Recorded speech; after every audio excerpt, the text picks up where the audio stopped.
Hello everyone and welcome back to social bees YouTube channel. वैसे हम सब ने बचपन में रिमोट कंट्रोल कार्स और हेलीकॉप्टर से खेल रखा है, मगर हम में से शायद कोई भी ये नहीं जानता था कि आने वाले वक्त में ड्रोन्स दुनिया को बदल देंगे। कभी इनको कैमरास लगाकर लाइव कवरेज की जाएगी और कभी एग्रीकल्चर को इम्प्रूव करने के लिए इनके साथ स्प्रे किया जाएगा। यहाँ तक कि स्पाई कैमरास लगाकर एनिमी की टेरिटरी में जासूसी भी की जाएगी, या फिर इस प्लेन्स के साथ मिसाइल्स लगाकर जंगें लड़ी जाएंगी। और हुआ यूं कि ड्रोन्स ने दुनिया के वार टैक्टिक्स का अंदाज ही बदल कर रख दिया। टर्की दुनिया में एक यूनिक लोकेशन वाला मुल्क है क्योंकि इसके बॉर्डर्स एशिया और यूरोप दोनों कॉन्टिनेंट से मिलते हैं। इसी वजह से इसको हार्टलैंड ऑफ यूरो एशिया भी कहा जाता है। और एशिया और यूरोप के नेबरिंग कंट्रीज़ में टर्की का काफ़ी इन्फ्लुएंस है और वो सेंट्रल एशिया और चाइना के दरमियान पीस प्रोसेस में एक अहम स्ट्रेटेजिक पार्टनर के तौर पर काम कर रहा है। पास्ट में टर्की की पॉपुलैरिटी की वजह उसका कलरफुल कल्चर, पोटेंट कॉफ़ी और कन्फेक्शनरी ज़रूर था, मगर आज तुर्की बदल गया है। आज का तुर्की दुनिया में एयर वॉर टेक्नोलॉजी की वजह से लीड कर रहा है। ख़ास तौर पर उसके बनाए गए ड्रोन्स का मुकाबला दुनिया के बड़े बड़े कंट्रीज़ भी नहीं कर सक रहे। 21st सेंचुरी ने दुनिया को जहां टेक्नोलॉजी के हिसाब से ग्लोबल विलेज में तब्दील कर दिया है, वहां पर ट्रेडिशनल वार के तरीके भी बदल गए हैं। अब वार्स में टैंक्स, राइफल्स और एयरक्राफ्ट्स की जगह आर्टिफिशियल इंटेलिजेंस और मॉडर्न टेक्नोलॉजी ने ले ली है।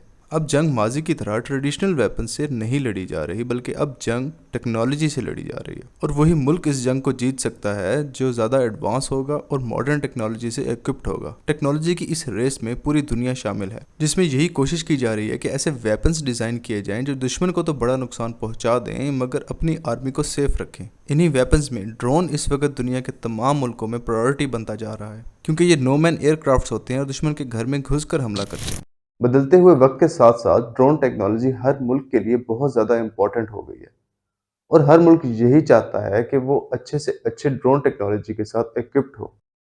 दूसरे एयरक्राफ्ट्स के मुकाबले में सस्ते और इफेक्टिव होने की वजह से इसके इस्तेमाल में बहुत ज़्यादा इजाफा हुआ है। ये दुश्मन के उन टारगेट्स को भी निशाना बना सकते हैं जहां तक आर्मी या एयरक्राफ्ट्स का पहुंचना मुमकिन नहीं होता। ड्रोन्स दुश्मन की जासूसी का काम भी बहुत अच्छे से परफॉर्म करते हैं और इस पर मौजूद कैमरास सारी खबरें दे देते हैं। ड्रोन की तारीख बहुत पुरानी है। पहली जंग अजीम के मौका पर ड्रोन के हवाले से काम शुरू किया गया था और दुनिया का सबसे पहला ड्रोन मार्च 1917 में ब्रिटिश फोर्सेस ने बनाया था, जो कि एक छोटा सा रेडियो कंट्रोल्ड एयरक्राफ्ट था। मगर इस बात का कोई सबूत मौजूद नहीं है कि ब्रिटिश आर्मी ने एयरक्राफ्ट का इस्तेमाल फर्स्ट वर्ल्ड वॉर में किया था। ड्रोन टेक्नोलॉजी के फाउंडर चाहे ब्रिटिश हों, मगर अब इस टेक्नोलॉजी में मास्टर तुर्की बन चुका है। तुर्की के ड्रोन्स को दुनिया ने जंग का नक्शा बदलते हुए पहली बार इथोपिया और टाइग्रे की जंग के दौरान 2020 में देखा, जब टाइग्रेन आर्मी के हमले के बाद इथोपिया के प्राइम मिनिस्टर अबी अहमद ने अपने शहरियों को हथियार डालने का हुक्म दे डाला, मगर अचानक ही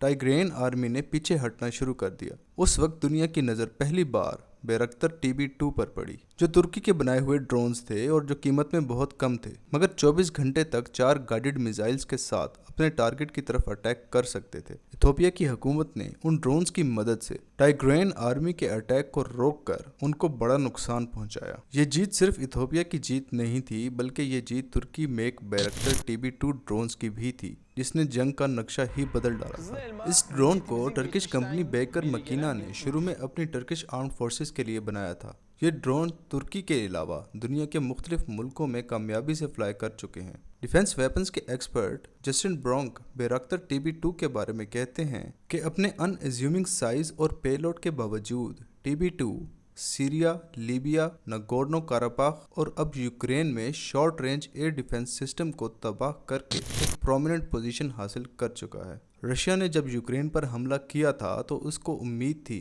कि वो कमज़ोर यूक्रेन को आसानी से हरा देगा, मगर यूक्रेन के पास मौजूद ये TB2 ही थे जिन्होंने रशिया की आसान जीत को मुश्किल बना दिया। TB2 के स्मॉल रेडार सेक्शन और स्लो स्पीड ने रशिया के ज़मीन से फ़िज़ा में मार्क करने वाले रेडार सिस्टम को नाकाम बना दिया और जंग के पहले ही हफ्ते में रशियन फोर्सेस को इतना नुकसान पहुंचाया कि उनके बढ़ते हुए कदम रुक गए और रशिया की 1400 से ज़्यादा गाड़ियों को भी तबाह कर दिया। टर्किश आर्मी के पास इस वक्त 140 ऐसे मॉडर्न ड्रोन्स एक्टिवली मौजूद हैं जबकि इसके मुकाबले में ब्रिटिश आर्मी के पास सिर्फ 10 ड्रोन्स हैं जो किसी भी तरह तुर्की के ड्रोन्स की टेक्नोलॉजी का मुकाबला नहीं कर सकते। दूसरे लफ्ज़ों में ये कहा जा सकता है कि तुर्की ने ड्रोन्स की इंडस्ट्री में पूरी दुनिया को आउट क्लास कर दिया है। उनकी इंडस्ट्री साल में 500 ड्रोन्स बनाने की कैपेबिलिटीज़ हासिल कर चुकी है और दुनिया के मुख्तलिफ मुल्कों को प्रोवाइड भी कर रही है। इसके नतीजे में उनके फॉरेन करेंसी अकाउंट्स को भी बड़ा फ़ायदा हासिल हो रहा है। टर्की ने रिसेंटली एविएशन इंडस्ट्री के अंदर मॉडर्न टेक्नोलॉजी को इंट्रोड्यूस करवाया है। British defence secretary Ben Wallace के मुताबिक टर्किश ड्रोन्स मॉडर्न वॉर के अंदर गेम चेंजर हो सकते हैं। ब्रिटिश डिफेंस सेक्रेटरी की ये स्टेटमेंट बैरक्टर TB2 के दुनिया के मुख्तलिफ मुल्कों में यूज़ होने के बाद सामने आया, जो ये साबित करता है कि बैटलफील्ड किसी भी मुल्क की हो मगर उसमें जीत के लिए Turkish drones technology game changer साबित हो रही है। TB2 के बाद तुर्की ने अब एक नया ड्रोन भी इंट्रोड्यूस करवाया है जो TB2 के मुकाबले में लो डिटेक्टेबल होगा और जिसकी स्पीड भी हाइपरसोनिक होगी, जिसको बैरक्टर अकिंची B का नाम दिया गया है, जिसके इंजन की ताकत 1500 हॉर्स पावर है। तुर्की की ड्रोन टेक्नोलॉजी में ये तरक्की अमेरिका और रशिया दोनों को ही हजम नहीं हो रही। इसी वजह से रशिया और अमेरिका ने तुर्की को वार्न किया कि वो अपनी ड्रोन टेक्नोलॉजी जिस तेज़ी से दुनिया में सेल कर रहा है, इससे ये टेक्नोलॉजी अनसेफ हैंड्स तक भी पहुंच सकती है।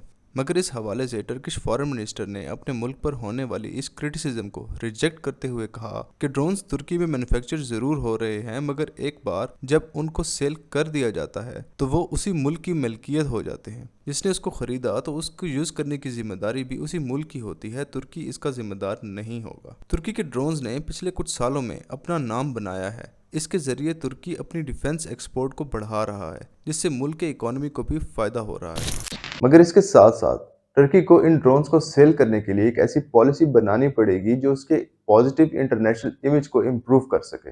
तुर्की को इसके लिए सिर्फ कमर्शियल बेनिफिट्स को ही नहीं देखना बल्कि एथिकल वैल्यूज का भी ख्याल रखना होगा, और उसके साथ साथ उसको इस बात का भी ख्याल रखना होगा कि उसका ये ड्रोन्स डेवलपिंग कंट्रीज को मजीद मुश्किलात का शिकार ना कर दें। उम्मीद है आपको ये वीडियो जरूर पसंद आई होगी। हमारे चैनल्स को सब्सक्राइब करना ना भूलिएगा। See you in the next video.